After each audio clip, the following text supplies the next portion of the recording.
So you want to be an actor, Shay? Wait, so like, you want to be an actor? That's like crazy. So you made the decision that you want to be an actor? So you want to be an actor. Now what?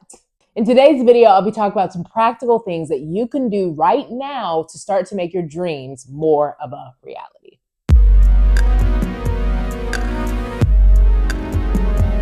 Welcome back to Mary Says Amen, everybody. I'm Marian, and thanks so much for tuning back in. If you're new here, this channel is documenting my journey as I pursue my dreams of becoming an actress. I left my full-time job a year ago to do so, and so this channel is just going to document what my life has been like, everything that I've learned, and everything in between. Now that you've made the decision that you would become an actor, I think one of the first things that you should begin to do is to own that. Start to tell the people that you trust and that you feel comfortable with that this is something that you want to do and that you're passionate about, and begin to embrace the identity of what it actually means to become an actor. Identity is really important. And I believe that as you begin to identify yourself with that of an actor or an actress, you'll begin to see how that changes the way you talk and the way you think and overall the way you move in this industry, because you're actually identifying yourself as an actor, right? You care about the things that actors care about. You're passionate about the things that actors are passionate about, because this is now your art form. This is now your craft. This is something that you're embracing as your own. Now, you may be looking at me and being like, but I don't know the first thing about acting. I want to go to school. I want to learn. I want to be taught. I want to do all these things. Maybe get my bachelor's, maybe get an MFA. I think whatever makes sense for you in your situation and that's feasible for you, you should absolutely do it. Because I believe that acting is a career where you have to identify yourself as being a forever student.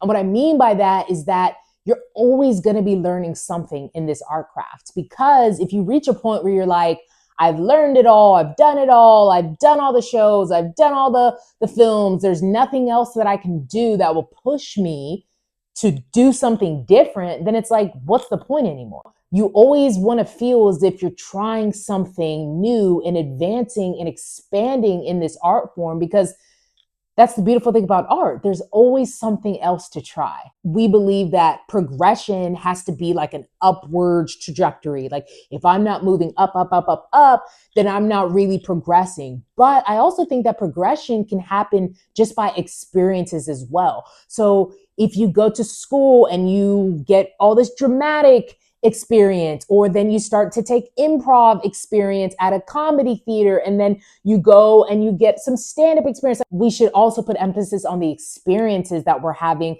just in learning this craft as well, because that is progress in of itself. So when it comes to making the decision of where you want to study and what types of things you want to study, I would say let your passions lead you. So wherever ultimately you want to end up, whether it's being a super incredible dramatic actor or being the next big comedy person in the comedy scene, that can kind of guide where you want to take certain classes. I'm a huge fan of unfiltered online opinions when it comes to Reddit or TikTok, or just Google reviews when it comes to people who have been in those classes or schools and can speak to their experiences just to guide your decisions. So definitely wherever you decide to take classes at, formal universities, smaller studios, definitely do your research. So just to give you guys a little bit of my backstory, I actually grew up in the theater. I've been doing theater since I was 10 years old, when I discovered what drama was and improv and all of that. And I did that all throughout my childhood and graduating high school. When I went to college,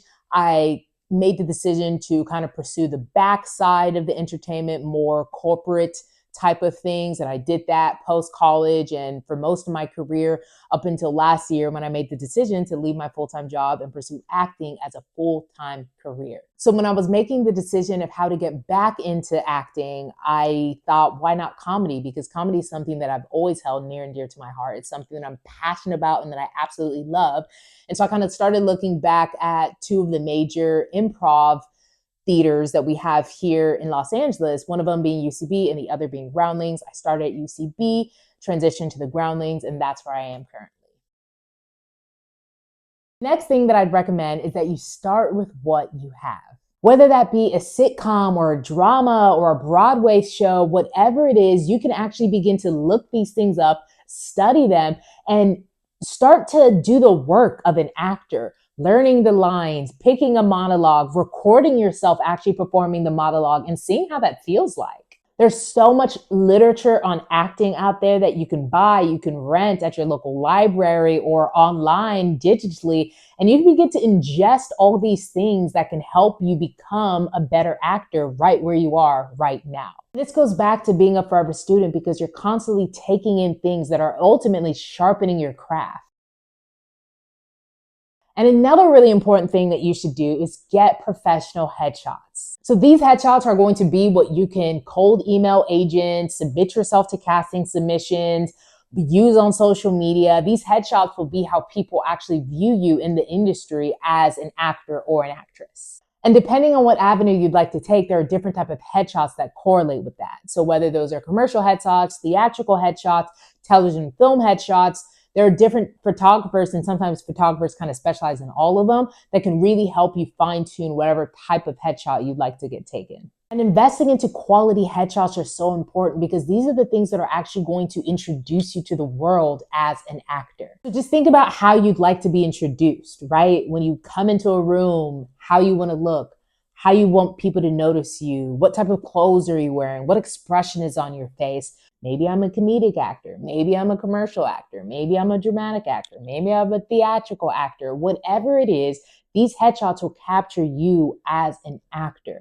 And so it's really important to take this step so that you can begin to show the world, hey, I'm an actor. And the last thing that I'd recommend is that you get representation. So getting a talent agent is key because it helps you to actually get the auditions for the types of things that you want to do, whether that be commercials, theater, television, or film. These agents work to help you get in front of casting agents so that you can actually start to act. There are many different types of ways you can go about actually getting an agent, and some work for others, some don't work for others.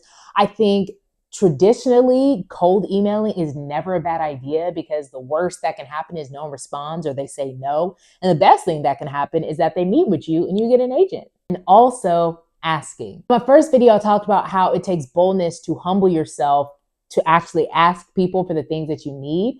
And I think this is also true for agents. So if you find someone who is on your level and they are working and they have an agent, don't be afraid to ask them like, hey, how did you get an agent? Do you think it'd be okay if I met with your agent, or if they want to accept new clients? Like, don't underestimate the power of actually asking for the things that you need.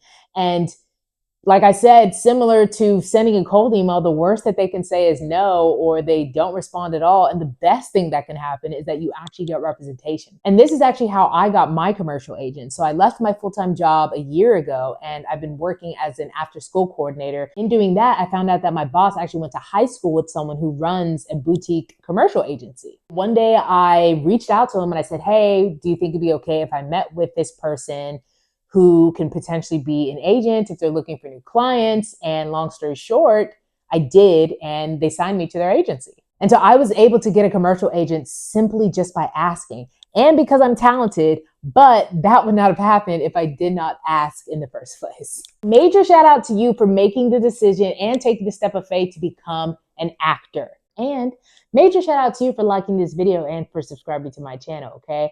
I appreciate you guys, and as always, I'll see you guys next time.